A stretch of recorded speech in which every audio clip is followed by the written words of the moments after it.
کافی عرصے سے ایک ہی بات کو لوگ سوچتے رہے ہیں اور سوچتے آئے ہیں کہ ہمارے پر اچھا ٹائم آئے گا تو ہم نماز شروع کریں گے۔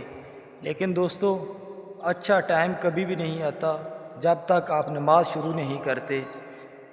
وہ اچھا ٹائم کے چکر میں اپنا پچھلا یعنی کہ قصہ تمام جتنا بھی ہے، نماز جنازہ، نماز، کلمے، یہ سب کچھ بھول جاتے ہیں وقت کے لحاظ سے۔ پھر ان کو کبھی بھی یاد نہیں رہتا۔ وہ دنیا کی الجھنوں میں اتنا مصروف ہو جاتے ہیں، اتنی ٹینشنی پریشانیوں میں مبتلا ہو جاتے ہیں، ان کو کوئی سمجھ نہیں آتی کہ ہم کیا کریں۔ آپ بے شک آزما کر دیکھ لیں، جب آپ نماز کی طرف رجوع ہوں گے تو آپ کے ہر کام آسان سے ہوتے جائیں گے۔ آپ کو پتہ ہی نہیں چلے گا، آپ کی زندگی میں اتنی برکت آ جائے گی اور آپ کبھی زندگی میں سوچ بھی نہیں سکتے۔ یہ نماز ایک ایسی چیز ہے، قیامت حشر والے دن مٹی سے انسان کو سونا کرے گی۔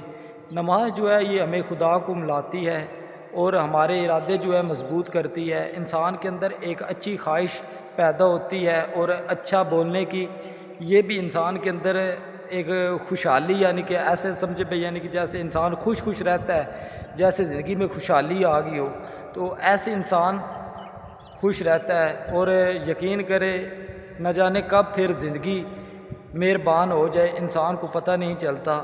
تو اپنی نماز کبھی بھی نہ چھوڑیں، اپنی نماز ہمیشہ قائم رکھیں، چاہے آج سے شروع کر لیں یا چاہے صبح سے۔